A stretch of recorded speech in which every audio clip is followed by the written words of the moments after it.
मेरी राम राम भाई, जय हो हमारी संस्कृति, जय हो हमारे गांव में सु विक्की हरियाणवी। और भाई चुनावी दंगल के तहत थरेशामी फेर आए। हाँ, लोकसभा चुनाव के बाद विधानसभा चुनाव जो है कति सर पर आ लिए हैं और चुनावी सरगर्मी बढ़ रही है। लगातार अलग अलग जो है शख्सियत तय तमने रूबरू करवाते रहा। हाँ, आज हमारे साथ जो शख्सियत है वो बेरी विधानसभा क्षेत्र तक कद्दावर नेता हैं हमारे भाई श्री भगवान काद्यान जी। राम राम भाई जी। राम राम आपको भी विक्की भाई और आपके दर्शकों को भी और बेरी क्षेत्र की जनता को भी मेरी तरफ से राम राम, जय हिंद। भाई जी, जिस तरीके से आप पूरा विधानसभा में बेरी विधानसभा के लिए इतना काम करने लग रहे हो, इतनी समाज सेवा करने लग रहे हो, तो आपने क्या लगा है 2024 के जो विधानसभा चुनाव होंगे उसमें यदि पार्टी आपने मौका दे है तो अपने आपने कहाँ देख रहे हो? देखिए, सबसे पहले तो मैं बेरी क्षेत्र के सुनहरे भविष्य के लिए, बच्चे की पढ़ाई, युवा की कमाई और बुजुर्ग की दवाई के लिए बेरी क्षेत्र की 36 बिरादरी की मांग पर आदरणीय चौधरी भूपेंद्र सिंह हुड्डा जी, चौधरी दीपेंद्र सिंह हुड्डा जी के आशीर्वाद और सहयोग उपरांत सबसे पहले तो मैं 2024 में अपना दावा पेश करने जा रहा हूँ। तो आपको यदि पार्टी मौका देती है तो आप क्या क्या काम जो है बेरी क्षेत्र के लिए करवाओगे? आपके दिमाग में क्या है कि बेरी में इब्ती के काम नहीं हुए? लगातार 6 बार तो जो एमएलए हैं उनमें क्या कमी रहेगी जिसको आप मतलब आप ठीक करके बेरी के लिए विकास कार्य करवाओगे? देखिए, बेरी क्षेत्र के जो हमारे माननीय विधायक जी हैं, वे 2009 में उन्होंने कहा ये मेरा आखिरी चुनाव है, 2014 में फिर कहा ये मेरा आखिरी चुनाव है, फिर 2019 में कहा ये मेरा आखिरी चुनाव है, अब कह रहे हैं एक मौका और। तो मैं आदरणीय से पूछना चाहता हूँ कि 2005 से लगते विधायक हैं, 2000 से लगते विधायक हैं, 2005 में तो फिर बने थे, यानी लगभग 24 साल से तो लगते विधायक हैं बेरी क्षेत्र के, और वे अब भी कह रहे हैं कि मेरे को एक मौका और दे, मेरे कुछ काम अधूरे हैं या मेरे लोगों पे एहसान है। तो मैं ये पूछना चाहता हूँ, यदि आप उस 25 साल के दौरान वे काम नहीं करवा पाए तब क्यों नहीं किए, और वे काम तब नहीं हुए तो अब कैसे हो जाएंगे? एक क्वेश्चन तो मेरा ये है।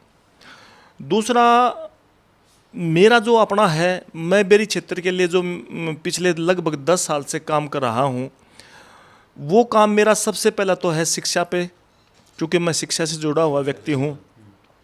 दूसरा मेरा नशा पे है, नशा मुक्त बेरी क्षेत्र हो। तीसरा मेरा हर हाथ को काम हो। इसके लिए मैंने कुछ जो मेरा ड्रीम प्रोजेक्ट है बेरी क्षेत्र के लिए, वो सबसे बड़ा ड्रीम प्रोजेक्ट है मेरा भाई जी के नाम से, BHAI और G। B से बेरी, H से हेल्प, A से एंड, I से इन्वेस्टमेंट और G से group, berry help and investment group. ये ग्रुप किस रूप में काम करेगा? ये सबसे बड़ा ड्रीम प्रोजेक्ट है। इसमें सबसे पहले क्या होता है कि इंसिडेंटली, एक्सीडेंटली, एकदम से कुछ अचानक, मान लो कोई बैल है किसी का और बैल से अपनी खेती करता है, बैल अचानक उसका किसी कारणवश एक्सपायर हो जाता है, मर जाता है, उसका काम रुक गया। कोई दूध बेचने का काम करता है, उसकी भैंस किसी कारणवश मर गई, उसका काम रुक गया, यानी परिवार रुक जाता है, परिवार खड़ा हो जाता है। एकदम से किसी घर, कोई गरीब व्यक्ति है उसका घर जल जाता है, अब कहाँ रहेगा? खुदा ने खास्ता एकदम से किसी को एकदम से हार्ट अटैक आ जाता है और उसके पास पैसे नहीं है, कहाँ जाएगा? उसका रास्ता ब्लॉक हो जाता है, रास्ता रुक जाता है और इंसान कहता है अब मैं क्या करूं? इसके लिए ये जो ग्रुप है ये तुरंत सहायता उपलब्ध करवाएगा। सहायता कैसे उपलब्ध करवाएगा? क्योंकि हमारे बेरी क्षेत्र में 49 गांव हैं, 54 पंचायतें हैं। 54 पंचायतों के जो सरपंच होंगे वे इस ग्रुप के मेंबर होंगे। जो हमारा SDM साहब होगा बेरी का, वो इसका सेक्रेटरी होगा, और जो हमारे कलेक्टर साहब होंगे यानी जिस DC साहब होंगे वे इसके चेयरमैन होंगे। अब मान लो किसी की एकदम से कोई भैंस मर जाती है, वो आदमी जाएगा सरपंच के पास, मेरी भैंस मर गई, सरपंच उसको आइडेंटिफाई कर देगा, हाँ ये नुकसान इसको हुआ है, ये हेल्प ग्रुप तुरंत उसके खाते में पैसे ट्रांसफ़र कर देगा। पैसे कहाँ से आएंगे? हाँ, ये बड़ा क्वेश्चन है, पैसे कहाँ से आएंगे? सबसे पहला तो ये है कि ये पैसे हम एक मुहिम चलाएंगे, क्योंकि यदि कोई 100 रुपये का भी इसमें डोनेट करेगा तो बेरी क्षेत्र में लगभग 2 लाख परिवार हैं, तो 2 लाख इंटू आप 100 रुपये कर सकते हैं। 100 रुपये अच्छे काम के लिए कोई भी व्यक्ति दे सकता है। ये हमारी एक मुहिम रहेगी। ये जो पैसे लिए जाएंगे वो गरीब परिवार भी शामिल होंगे, वो गरीब परिवार पे देंगे? नहीं, कुछ दे सकता है, ऐच्छिक है ये, ऐच्छिक है ये, ऑप्शनल है ये, किसी पे कोई कंपल्सन नहीं है, कोई इसका वो नहीं है, ऐच्छिक है। 2 लाख की जगह 1 लाख मान के चलो, मतलब जैसे भी है, मतलब मैं वैसे कह रहा हूँ। दूसरा, कई बार ये होता है कि आदमी गरीब है, लेकिन वो गरीब पैसे से हो सकता है, दिल से गरीब नहीं है। हाँ, वो कई बार हमने देखा है, आदमी वो सहायता जरूर करता है। दूसरा, जैसे ये कि प्रत्येक हमारी चम्मन पंचायतें हैं, 49 गाँव में हमारा ब्याह शादी फंक्शन होते रहते हैं, बच्चा पैदा होता है, वहाँ पे भी हम खुशियाँ होती है हमारी। कोई भी नौकरी लगता है किसी का, कोई भी हम उद्घाटन करते हैं, यानी कोई भी खुशी से उसमें जैसे हमको दान दक्षिणा देते हैं, इस ग्रुप में वो दान दक्षिणा दे सकता है। फिर क्या होता है, ब्याह शादियों में हम मंदिर के नाम से, हम धर्मशाला के नाम से, हम जोड़ के नाम से 100 रुपये 101 रुपये हम दान देते हैं, वो भी इस ग्रुप में दान दे सकता है। तीसरा ये है कि हल्के में बहुत ज़्यादा समर्थ लोग हैं, ऐसी बात नहीं है, बहुत दानी भी हैं, समर्थ भी हैं, बहुत कुछ हल्के के लिए करना भी चाहते हैं, जो हल्के से बाहर बैठे हुए व्यक्ति हैं। मान लो कोई दिल्ली बिजनेस कर रहा है, कोई बम्बई बिजनेस कर रहा है, और वो चाहता है कि मैं अपनी कर्म भूमि के लिए कुछ करूं, जहां मैं पैदा हुआ हूं। आप इसको रजिस्टर्ड एनजीओ बनाओगे? ये इसका डीसी जब चेयरमैन होगा तो बहुत बड़ा एक ग्रुप होगा ये इसमें कोई मतलब ये आप ये इस पे शक पैदा नहीं कर सकते। रजिस्टर्ड करोगे यार? रजिस्टर्ड हो ये एनजीओ, ये ग्रुप होगा, ये ग्रुप होगा जो आदरणीय डीसी साहब के माध्यम से चलेगा, वो इसके ऑडिट भी होगा। ये यानी इसमें एक प्रारूप है, इसमें हम कुछ भी ऐड कर सकते हैं, कुछ भी इसमें से घटा सकते हैं। अभी तो हमारा एक खाका है ये, हाँ खाका है ये, इसमें हम बदलाव की जो गुंजाइश बनी रहती है। तो एक ये कहा, तो ये ग्रुप हमारी सहायता भी करेगा, और जिसने दान दक्षिणा देनी है उसका भी, हाँ, क्योंकि व्यक्ति चाहता है कि मैं दान दक्षिणा दूं लेकिन कोई खाए नहीं उसको। तो लेकिन कई बार क्या होता है, लोग बाग टैक्स से बचने के लिए दान करते हैं, और वो दान जो है उसका यदि आप पर्ची दोगे, स्लिप दोगे, वो यदि आप रजिस्टर्ड होगे, आपको एटीजी मिल रहा होगा, तो ही उस चीज़ का फायदा है, नहीं तो नहीं होगा। ये तो मैं वही कहूँ, ये एक प्रारूप है। अभी इसका मूल रूप क्या होगा वो तो फिर सारे बैठेंगे सोचेंगे, हाँ वो आगे होगा, हाँ मूल रूप क्या होगा इसका वो आगे है। हाँ, इसके अलावा आपका क्या? इसके अलावा मेरा ये है कि जैसे 49 गांव हैं, तो प्रत्येक गांव में प्राइमरी तक का स्कूल इंग्लिश मीडियम होना चाहिए। जिस तरीके से मॉडल संस्कृति स्कूल बने, संस्कृति स्कूल है, इंग्लिश मीडियम में यदि हमारा स्कूल होगा, क्योंकि हमारे सामने इंग्लिश एक बहुत बड़ा क्वेश्चन मार्क है, बच्चा नहीं सीख पाता। क्या पंचायतों की तरफ से प्राइमरी स्कूल में, सरकारी स्कूल में एडमिशन बढ़ाने की भी कोई मुहिम चलाई जाएगी? ये देखिए, सबसे पहले तक विश्वास पैदा किया जाएगा, क्योंकि समाज का गवर्नमेंट स्कूल के प्रति एक विश्वास टूटा है। उस विश्वास को सेमिनार करके, पंचायतों में जाके, ब्लॉक लेवल पर, जिला लेवल पर एक विश्वास पैदा करने की हम कोशिश करेंगे, जो कि मैं करता रहता भी हूँ, कि government school is the best. ठीक है, वहाँ बच्चों को भेजिए, आपका बच्चा सुरक्षित भविष्य के साथ वहाँ से निकलेगा। इसके अलावा आपका? तीसरा मेरा ये है कि हमारे हल्के के, मेरी हल्के में बड़े गांव हैं, दुबड़दन बड़ा गांव है, डिग्गल बड़ा गांव है, छारा बड़ा गांव है, ऐसे 5-6 बड़े गांव हैं। वहाँ सेक्टर की सुविधा होनी चाहिए, क्योंकि लोग अब अंदर से बाहर निकलना चाहते हैं, तो सेक्टरों की सुविधा हम कोशिश करेंगे कि वहाँ छोटे लेवल पर शुरुआत हो जाए, बड़े बड़े जो गांव हैं वहाँ सेक्टरों की सुविधा। गवर्नमेंट की तरफ से आप पर्सनली उसमें करो? ये तो सारा का सारा देखो, एक who can change, power can change. यदि आप विधायक बनते हो तो आपके पास एक ताकत है, जो कि आप विधानसभा में उसको उठा सकते हैं, सरकार के साथ ऐसे उसको इम्प्लीमेंट कर सकते हैं। तो एक आम आदमी का काम नहीं है ये, तो एक जो है ना कि उस पर रह के आप कर सकते हैं, एक पद पर रह के कर सकते हैं। इसके अलावा आगे का प्लान? इसके आगे का जैसे है, हमारे जैसे किसान है, हमारा जैसा व्यापारी है, हमारा जैसा सब्जी बेचने वाला है, जितने भी सब्जी पैदा करने वाले हैं, जितने भी प्रोडक्ट हैं, उन प्रोडक्ट की एक यूनिट हो हर प्रोडक्ट की। जैसे किसान की अलग होगी, सब्जी की अलग होगी, दूध की अलग होगी, पैकिंग सिस्टम हो बढ़िया, हम दूध निकालें, पैक करें, उस दूध का फिर हम एक्सपोर्ट करें, या जो भी हम बड़े बड़े शहरों में भेजें, ताकि हमारी क्वालिटी का एक सदुपयोग हो सके और हमारा जो बिज़नेस है हर आदमी को काम मिल सके।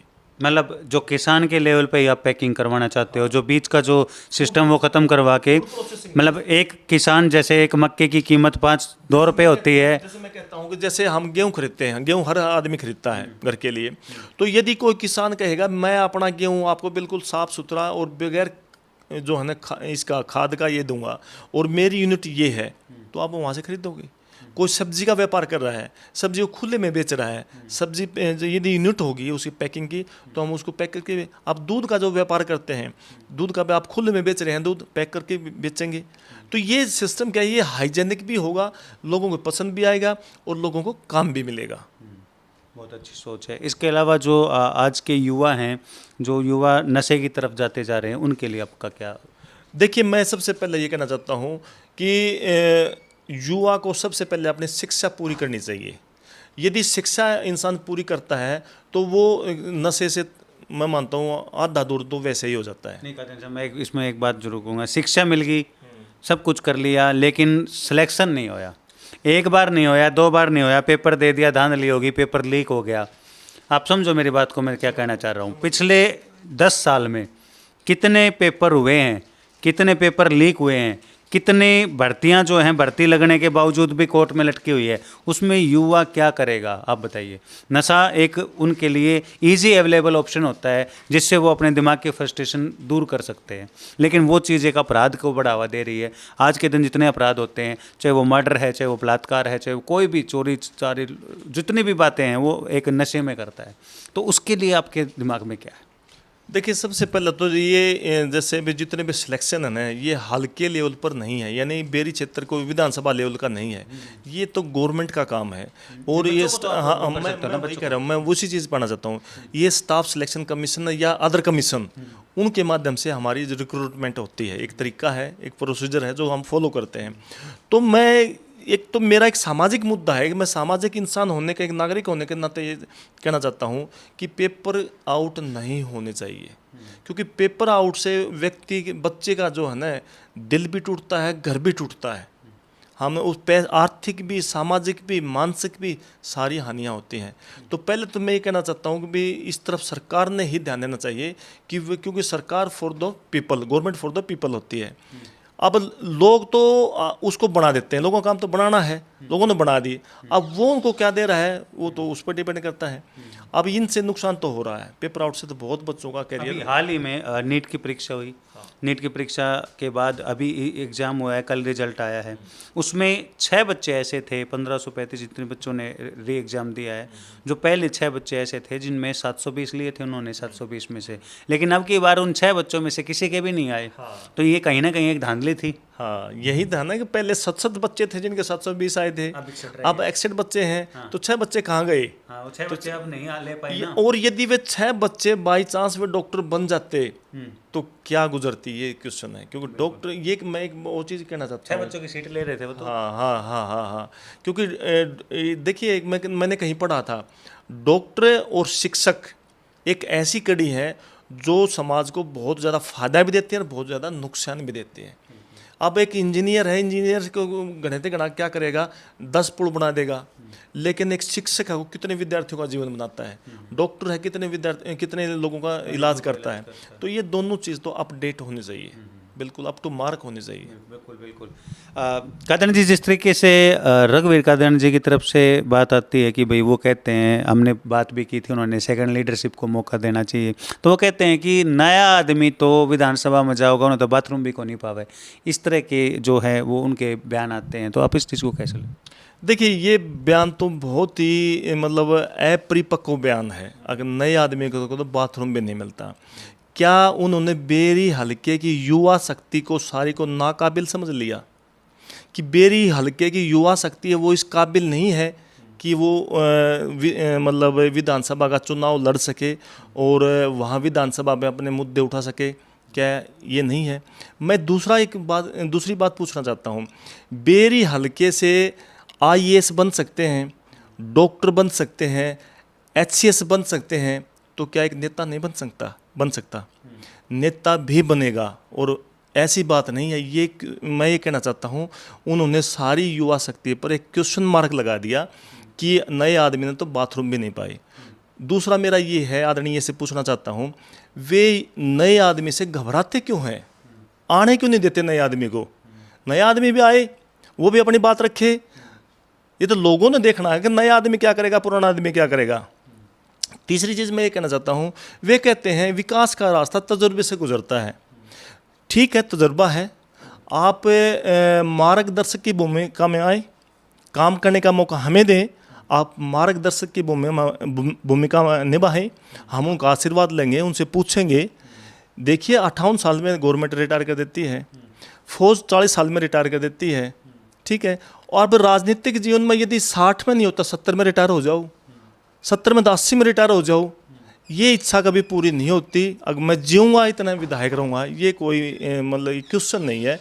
ये तो बेरी क्षेत्र के लोगों के लिए यूँ मान लो कि एक 40 साल का कार्यकाल तो अब पूरा हो गया और आगे बेरी क्षेत्र नहीं देना चाहता, वो किसी युवक को अपनी जो है ना बागडोर देना चाहता है। जिस तरीके से भूपेंद्र सिंह हुड्डा और दीपेंद्र सिंह हुड्डा के साथ आपकी काफ़ी नज़दीकियाँ देखी जा रही हैं, जिस तरीके से आप लगातार बेरी विधानसभा के लिए बहुत सामाजिक कार्य करने लग रहे हो, और जो ये आपकी सोच, ये आपका जो एक अच्छी सोच लेके आपने जो एक पूरा ये प्रारूप तैयार किया है, हमें उम्मीद है कि कहीं ना कहीं जो आला कमान है वो इस बारे में सोच विचार करेगी। आपको क्या लगता है, आप कितने प्रतिशत आश्वस्त हैं? देखिए, मैं तो ये चाहता हूँ, मैं तो बेरी क्षेत्र की जनता की तरफ से बोल रहा हूँ, और उसमें मैं खुद भी बेरी क्षेत्र से हूँ और मेरा गांव दुबर्दन है। मैं तो ये चाहता हूँ बदलाव हो, वो किसी रूप में हो। अब बदलाव, देखिए बदलाव भी विकास का रास्ता खोजता है, क्योंकि पुरानी पत्तियाँ टूटती हैं तब नई पत्ती आती हैं। हाँ, तो बदलाव भी एक विकास पैदा करता है। दूसरा, आदरणीय डॉक्टर के सिंह कात्यायन ने 40 साल के अपने राजनीतिक जीवन में ये बताने का काम करे कि कितनी इंडस्ट्रीज बेरी क्षेत्र में आई, कितने बड़े इंस्टीट्यूट बेरी क्षेत्र में आए, चाहे वो शिक्षा का हो, चाहे वो चिकित्सा का हो, चाहे वो अन्य कोई इंस्टीट्यूट हो। अब एक जो है ना ITI से काम चलने वाला नहीं कि 4 ITI खोल दी तो आपने काम चल गया, ये नहीं है। अब बदला हुआ ज़माना है, टेक्नोलॉजी का ज़माना है, नए नए कोर्सेज लाने का ज़माना है, बड़े बड़े इंस्टीट्यूट खड़ा करने का ज़माना है, बड़ी बड़ी इंडस्ट्रीज़ खड़ा करने का ज़माना है। तभी हम बेरोज़गारी को दूर कर पाएंगे, क्योंकि बेरोज़गारी और नशा एक बहुत बड़ा मुद्दा है समाज के लिए।